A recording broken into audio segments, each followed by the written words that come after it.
Good morning, ladies and gentlemen. This is your captain. I hope you had a good... Captain Stefan Rasmussen has been in love with flying all of his life. I got my first idea of flying when I was a young boy. After learning to fly in the Air Force, Rasmussen joined Scandinavian Airlines. He seemed to be the one who really enjoyed his job. On December the 27th, 1991, he's in command of a state-of-the-art DC-9. The flight will take him to the very edge of his abilities, as his engines fail and his plane falls out of the sky. I was in a nightmare. Stockholm, Scandinavian 751, we are crashing into the ground now. What caused the most baffling accident in Sweden's history is nothing investigators could have imagined. What they finally uncover will strain Rasmussen's lifelong relationship with airplanes to the breaking point. I really felt that I didn't trust the aircraft.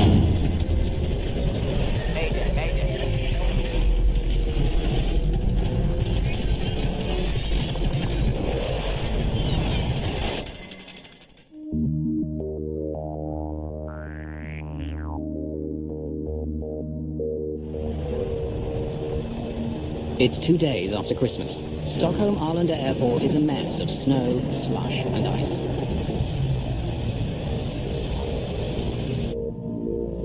Passengers boarding a mid-morning Scandinavian Airlines flight to Copenhagen are finding the cabin very uncomfortable. It was really warm inside the plane when we entered because there had been like heaters on during night. And I saw when the passengers embarked, they also wanted to take off like jackets and shoes, and because it was like a sauna.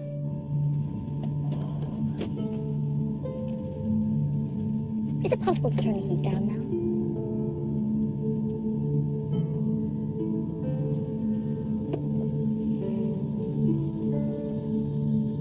34-year-old Ulf Sedermark has been with the airline for 4 years. He's the first officer on today's flight. It was a light snowfall. Temperature was just below freezing and light winds. We were going to fly Stockholm to Copenhagen and then to Warsaw, back to Copenhagen and down to Barcelona that day. It would be quite a long working day. Stefan Rasmussen has just finished an exterior check of the plane. The Danish pilot is in command this morning. In those over 12, almost 13,000 hours I've been sitting in an aircraft, I always felt that I put the aircraft and back on my, like a rucksack. And when we took lift on the wings, we melted together. The plane Rasmussen is strapping on today is a nearly new DC-9, easily identifiable by its 2 rear engines. By now, everyone should know that door stays open. Right. Even in the days before terrorist threats, flying with the cockpit door open is unusual. It's just one way Rasmussen has endeared himself to the crews and passengers he flies with. I always had my cabin door open because I found out that if we had the door open and they could see that there were a human being in there, they'd trust you. For me, it felt good that the door was open. It just feels like you have a connection more than if the door is closed. The winter weather has delayed this flight, but Rasmussen won't compromise safety for schedule. Where are we now? Look at the icing. The wings aren't quite done. They've done the underside. Now they're doing the top. Thank you. Under Captain Rasmussen's instructions, the ground crew had already de-iced the plane once. Now they're giving it another pass. And it took a while, but they had trouble getting rid of the snow on top of the wing. So we were slightly late for our pushback out to our runway. For Captain Per Holmberg, this kind of delay is routine business. He flies DC-9s for the airline. A passenger this morning, he is scheduled to command another flight later that day. Good morning, ladies and gentlemen. This is your captain. I hope you had a good Christmas. We're just getting our wings cleared as we've had a bit of snow overnight. And when that's finished, we're ready for takeoff for some warmer weather. I handpicked the airline's best cabin crew to take care of you today. We all hope you have a nice flight. Finally, Scandinavian Airlines Flight 751 is cleared to proceed. There are build-ups of snow that the crew must avoid on the way to the runway. Would have been nice of them to clear the snow. Well, that would have made it too easy. Approaching holding point, runway 08. Roger, Scandinavian 751. You are cleared for takeoff from runway 08. Spoilers? Armed. Auto brake, takeoff and armed. Runway update performed. Checklist completed. Set power.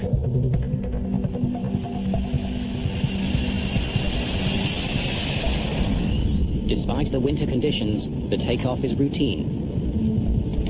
V1, rotate.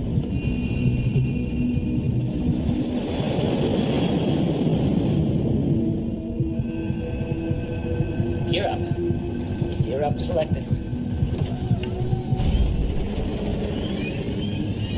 When E03 reached out for the gear, I heard things which was different. Just 25 seconds into the flight, as the plane is climbing, there is a problem. When you hear things that are different from the normally, you get suspicious. There was a really big roar in the aircraft, almost like an explosion. Boom!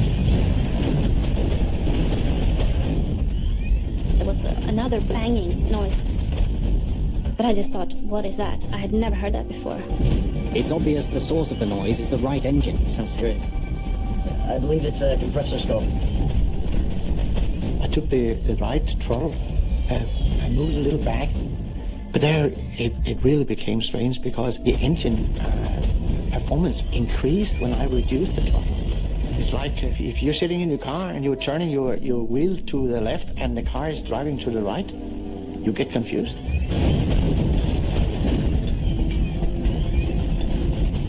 We're not supposed to call into cockpit now. And then I thought, this is an emergency, I have to call the captain. But Captain Rasmussen doesn't respond to the call. He's too busy trying to figure out what's going wrong with his plane. I couldn't see anything on the instrument. They were quite stable and a quite normal range, no problem. But I could hear those roaring every second. He searches for telltale signs of attack or structural failure. And I looked up at the cabin pressure, because if you have a bomb or a freight door or anything which is ripped off, that'll give a decompression. In the cabin, pressure levels are stable. But the crew has other concerns. I saw the smoke and it smelled burnt.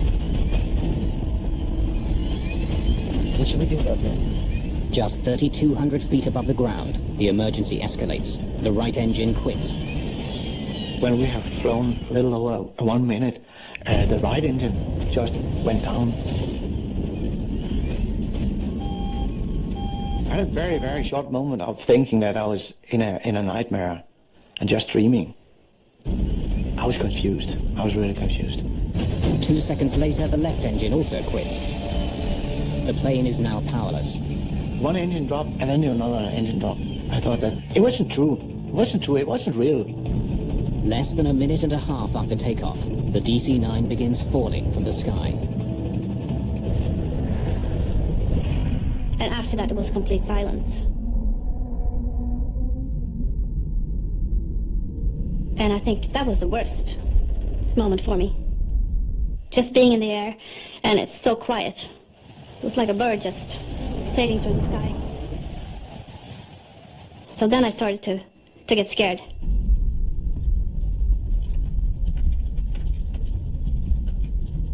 Engine relay.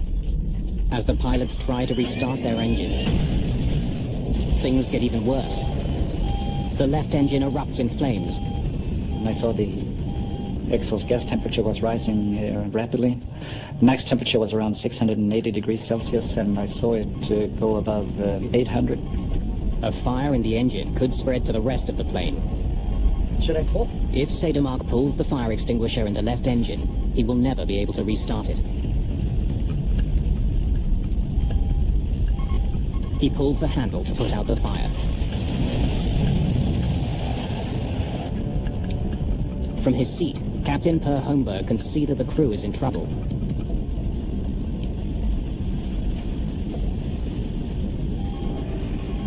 Flight 751 is now falling at a rate of 1,200 feet per minute.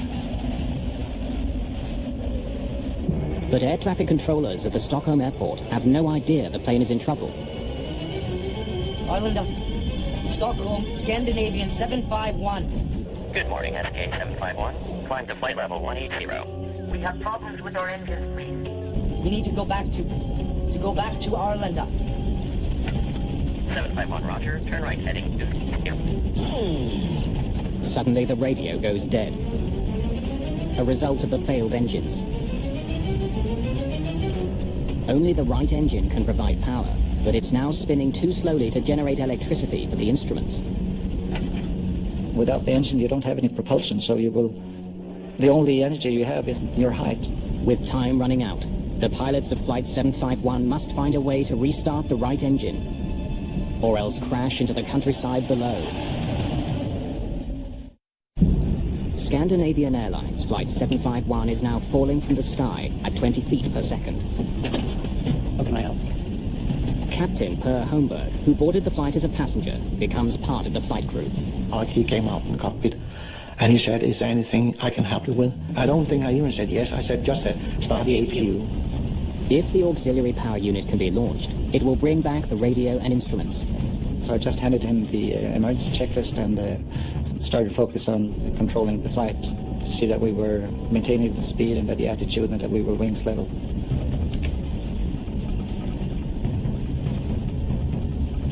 He managed to start the auxiliary power unit, so my flight instruments were supplied from that. But for some reason, Captain Rasmussen's instruments don't come back online. He managed to fly the plane basically by feel. Power is also restored to the cabin, but it's small comfort to passengers who now know they're in extreme danger. Stockholm Air Traffic Control instructs the pilots to return to the airport. Scandinavian 751, are you able to turn right heading 090, radar vectoring for 0-1? But the plane is now just 1,600 feet from the ground. And First Officer Sedermark's attempts to resuscitate it aren't working. Roger, we are maintaining our heading, but we're trying to restart our engines. Making a 180-degree turn back to Stockholm could be catastrophic. I really had the feeling that if I turned the aircraft at that time, we would have stalled. When you're turning back, you are losing a lot of energy. So the most safe thing to do is actually just to go straight, keep your wings level. That means that you will use less energy of your altitude, so you can maintain your speed. You can maintain 2,000 feet. We are not able to maintain 2,000 feet. We are descending. We are at 1,600 feet and descending.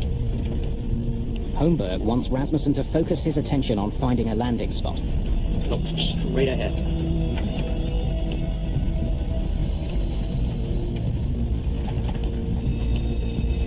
Look straight ahead. He was screaming at Stefan, just look straight ahead and watch the flight path. Prepare for on-ground emergency. On-ground emergency! Bend down! Bend down! Bend down! So we shouted bend down, I don't know how many times. Bend down, bend down, bend down. Keep your seatbelts fastened. While passengers brace, Rasmussen considers where to land his plane. Look straight ahead. And I had an idea that on the northern direction could bring us out to the Baltic Sea, which was at that time frozen. And that's an excellent runway. But instead, he finds himself gliding powerlessly over a dense forest. I saw that green area and I saw that little light spot in the middle of the forest, but that really looked short. Steer right, steer right. Just 500 feet above the ground, Captain Rasmussen lifts the plane's nose to slow it down, hoping to soften the crash landing. Pine trees from the top there look very soft. I could use the trees as almost like a pillow. Should I lower the landing gear? Yes, gear down. Bend down and hold your knees. I prepared myself for a hard impact.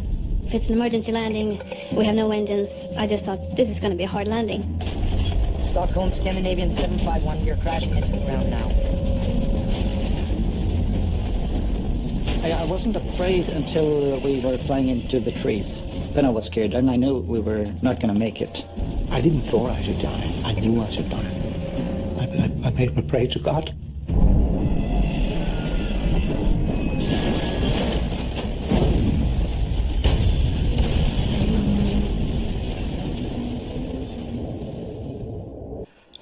And then, a moment after, We were in a strange world.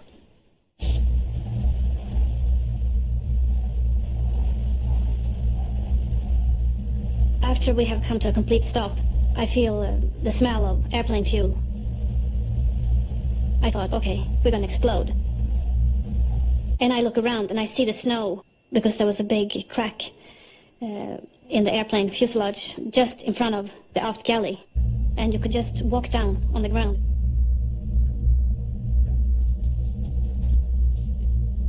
Everything was quiet, and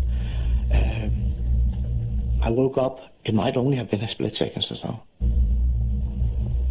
I was afraid that my spine was broken, that I wouldn't be able to walk again. So I remember I was sitting there and I was moving my toes and my feet just to see if I could have control over them. I had a pain in my hand because I had broken a bone in my hand, and I was bleeding heavily from my forehead, so I was trying to get clear of all the blood that was coming down in my eyes. And Stefan told me that we had to get out of the aircraft. After ploughing through 125 meters of pine forest, the pilot's fear is now that the broken aircraft could catch fire.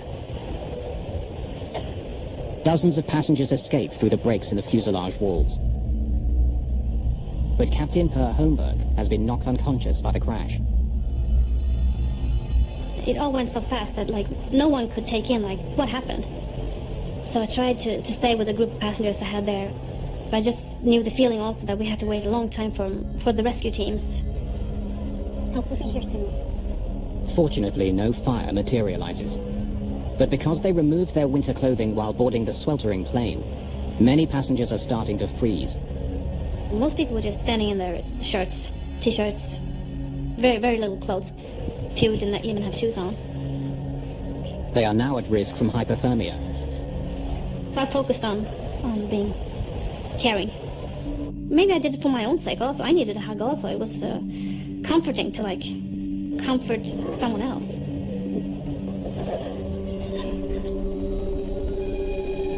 The wreckage of Scandinavian Airlines Flight 751 lies just 15 kilometers northeast of Stockholm Arlanda Airport. The fuselage has broken into 3 pieces. In the chaos of the moment, nobody knows how many people have been killed in the crash.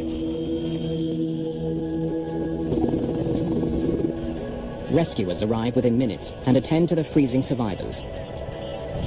They pull Captain Per Holmberg from the cabin, unconscious.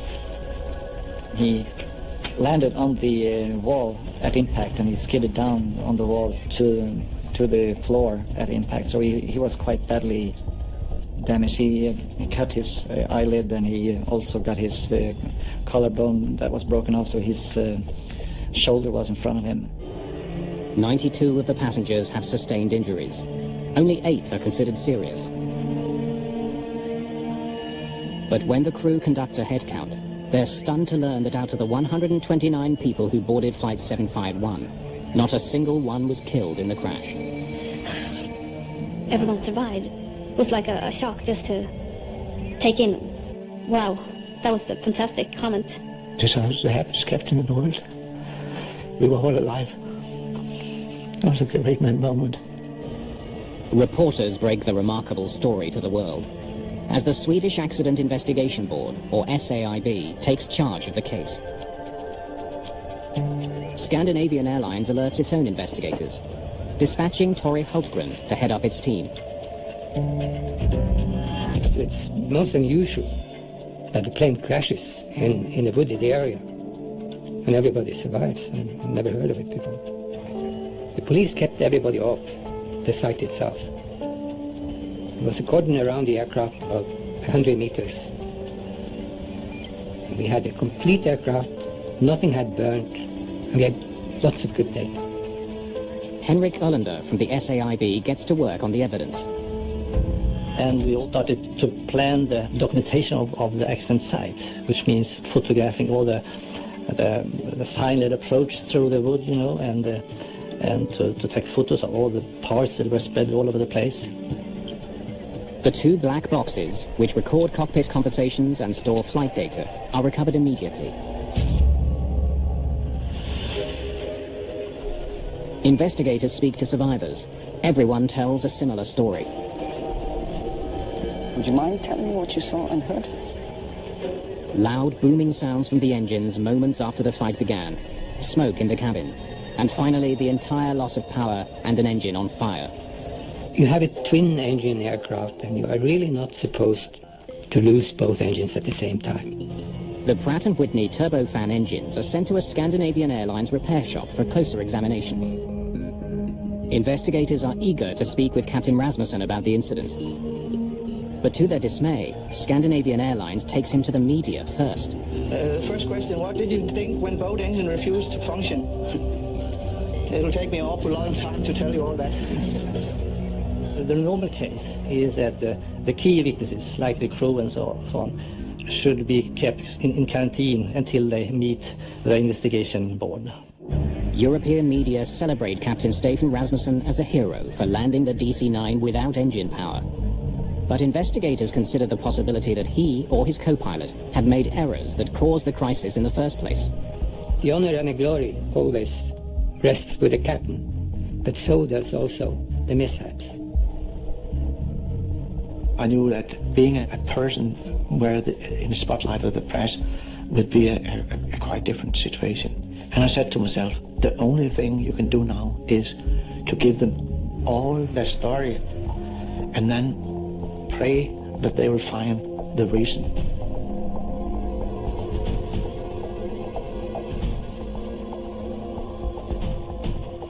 Lars Lindberg is an investigative representative for the Swedish Airlines Pilot Association. He examines the wreckage for signs of mechanical or structural failure. We knew both engines had failed for some reason, so we was concerned what was the background for something like that to happen. The first time I saw the engines in the workshop, I was surprised. Is this all they found? There was a number of parts that were completely missing, and this was something we hadn't seen before to this extent. To find out what happened, investigators must find the missing pieces, which now lies somewhere in snow-covered fields and forests. A close study of Scandinavian Airlines Flight 751's engines reveals exactly which pieces are missing. Parts of this aircraft was shedding parts from both engines. And then what you do is you go further in and you document everything and you try to find the root cause and see how it all comes together. The missing pieces could hold the key to discovering why both of the plane's engines quit within seconds of each other. But they could be anywhere along the 15-kilometer route the aircraft covered during its short flight. They must be found. Investigators use the flight data recorder to map the plane's journey and determine where engine parts may have fallen. After scouring the snow-covered fields along the plane's path, the recovery team finds 500 fragments. Just a fraction of what's missing. Many are very badly damaged. Some of the titanium blades actually seem to have been on fire. You had this titanium fire inside both engines, both the right and the left engine. And this titanium fire is a very unique occurrence. It's requiring very, very high pressure and very high temperature for a titanium blade to catch fire. Investigators dig deeper into the cause of the engine trouble. The left engine's fuel line is badly dented. It was obviously hit by a fast-moving piece of metal inside the engine. The impact caused it to rupture. This part got dislodged, it went out and hit the fuel line. And that fuel line cracked, sprayed fuel onto the hot engine. The engine was clearly coming apart during the flight. That's so serious. The discovery explains the fire in the left engine and why so many pieces of it were found so far from the crash site. But investigators are left wondering why the engines broke up in the first place. A major clue comes from passenger and crew testimonies, which told of repeated booming noises before the left engine caught fire. The cockpit voice recorder picked up these sounds. So you can hear that, and we could correlate that with when the damage occurred. You can see that on the flight data recorder. The sounds are familiar to investigators and leave no doubt. The DC-9's engines began surging shortly after takeoff. Jet engines rely on a steady stream of air for combustion. A series of fans move incoming air through various stages of compression. But when that flow is disrupted, fuel at the rear of the engines ignites violently and shoots forward. That's a surge. You can have a small surge and you can have a large surge. And you can have the complete surge on the whole engine. Sounds serious. This surge process was very violent, so after a very short time, we had an aircraft with 2 engines that could not be restarted, that didn't generate any thrust. Basically, you had a giant glider at that point.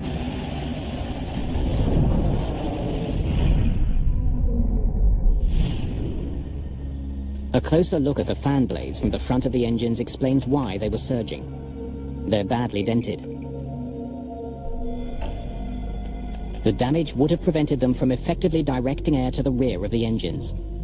This damage that twisted the fan blade started this process. You got this disturbed air in the fan, you got this rotating fan stall that then triggered this whole breakdown, the compressor surge, and then the whole process that led up to the dual engine failures. But what exactly mangled the blades? There are ways to tell. If it comes from a stone, rubber, ice, and so on, you can see it on the shape of the damage. The ice causes very specific damages. It's sort of like a soft dent. Analysis of dent patterns on the fan blades is conclusive. They were struck by ice.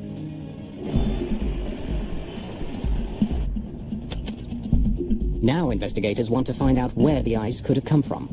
Weather data for the 24 hours leading up to the crash. They know Stockholm had been hit with rain and snow in the hours before Flight 751 took off.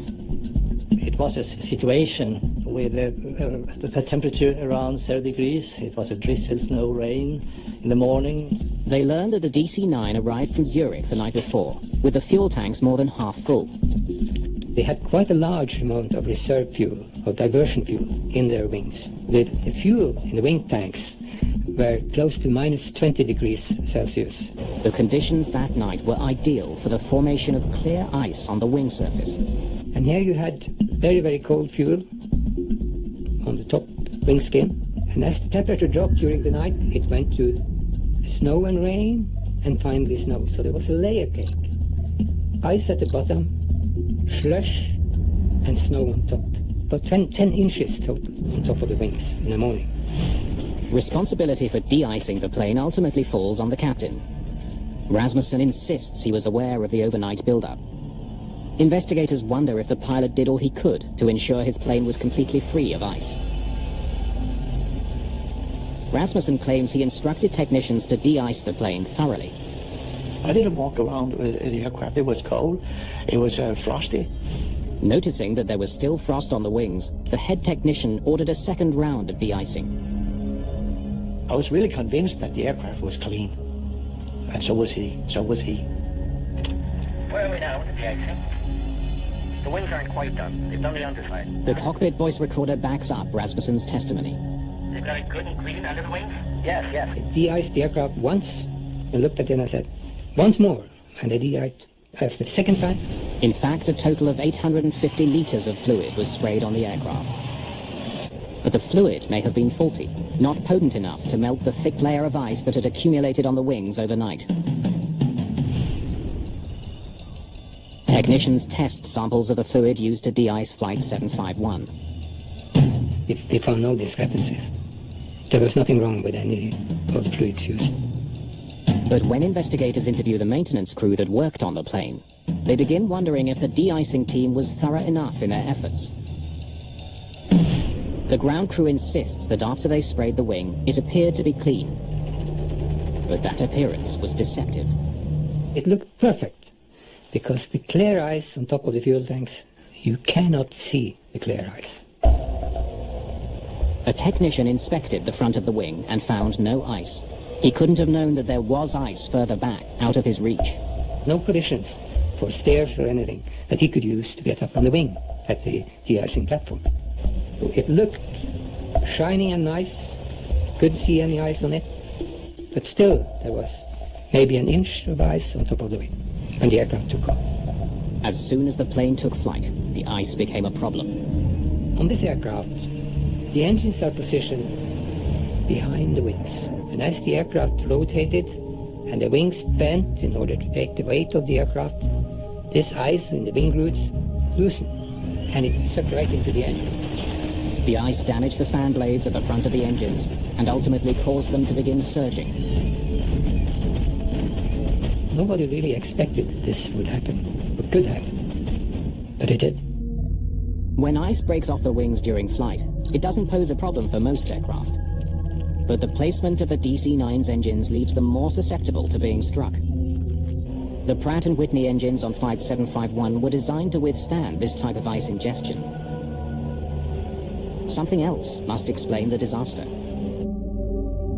Investigators know that the wrong reaction by a pilot can make surges worse. They comb through the flight data to see what these pilots did when the emergency struck. The first thing you do when you have a surge, if you recognize it as a surge, is that you reduce power. Captain Rasmussen claims he did just that. Of course, you just pull the throttle back, and then you have the balance between the incoming fuel and incoming air. And that was actually what I did. But the flight data recorder tells a different story. Why is the engine power increasing? It clearly shows that in the moments after the surge, thrust was reduced, but then seconds later was increased to beyond full power. Yeah, it didn't add up because the RPM was increasing to 110%, and the throttle position was moving. It shouldn't be. The only thing that could move the throttles into amp was the pilot's hand. But if Rasmussen didn't push the throttles forward, something else did. It would explain the captain's confusion as his engines began to surge. As a pilot, when you've gone through the training, you've done all your emergency training, you've been through the simulator, and now you have a system that's doing something that you don't expect, it's very confusing. Despite their relentless efforts, investigators can find no possible explanation for the increase in thrust. The frustrating part with the investigation was that we could not figure out why the system did what it did. Then, almost 2 months after the accident, the plane's manufacturer provides the answer. The culprit is something called automatic thrust restoration. It's brand new. It automatically increases the thrust during the climb. Swedish authorities learned that automatic thrust restoration, or ATR, was recently introduced as a safety feature on Scandinavian Airlines planes. It existed because the FAA had discovered some pilots were throttling back considerably while taking off and landing to reduce noise over residential neighborhoods. The ATR was designed to make it impossible for them to throttle back to dangerous levels. So as soon as he powered back, the system kicked in.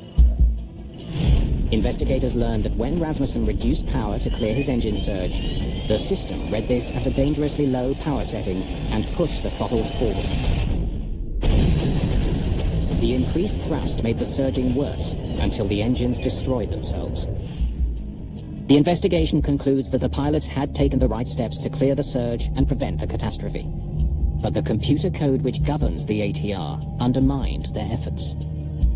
A strip of zeros and ones caused the throttles to move and caused the engines that were stalling because they already got too much fuel, got even more fuel. And they went into self-destruct, those engines. In a few seconds, they were both totally destroyed.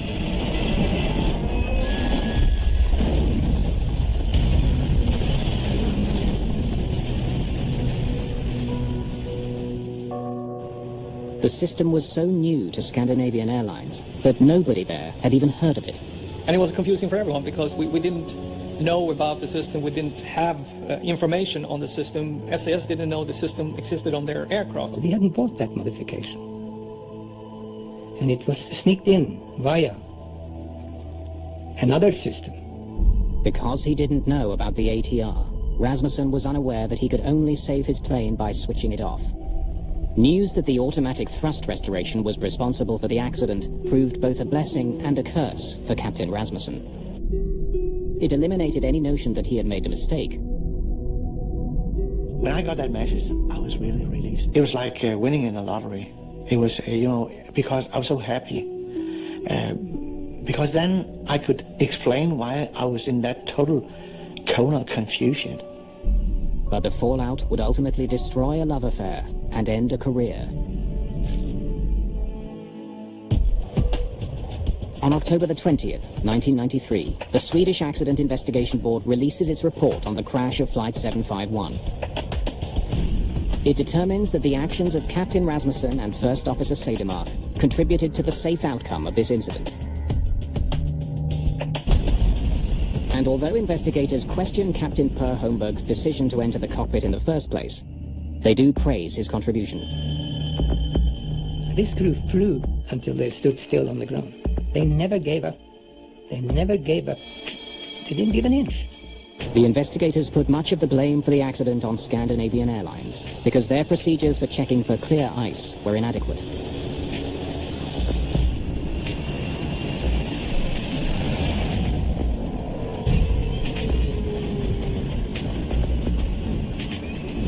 I believe it's a compressor stall.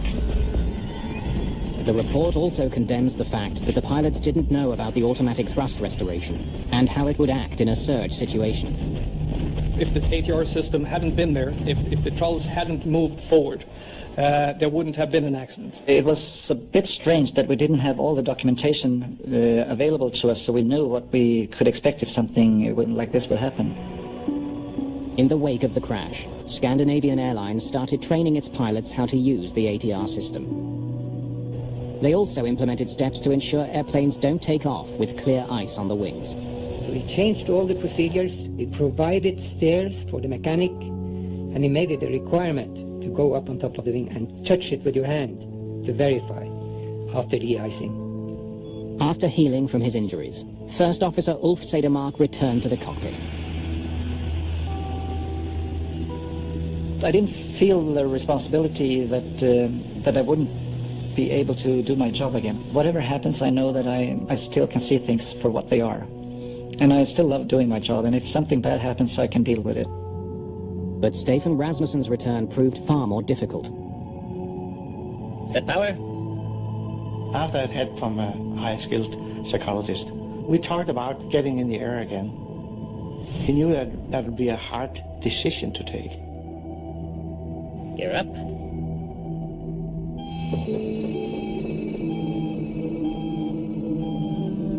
Right, girl.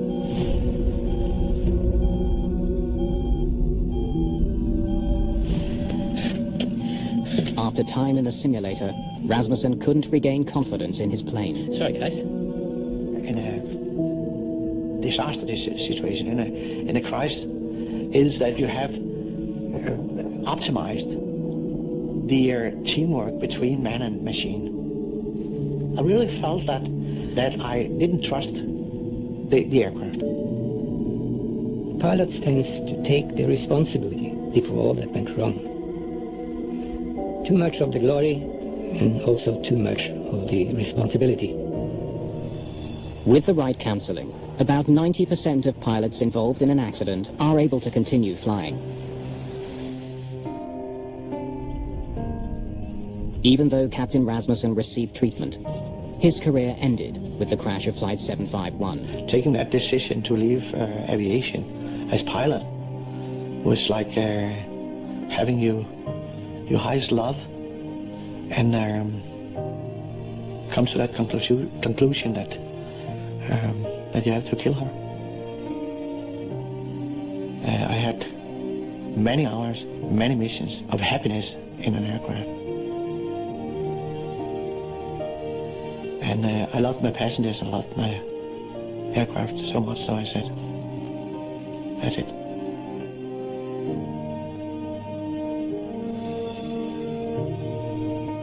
I never regretted, never. And I think I was right.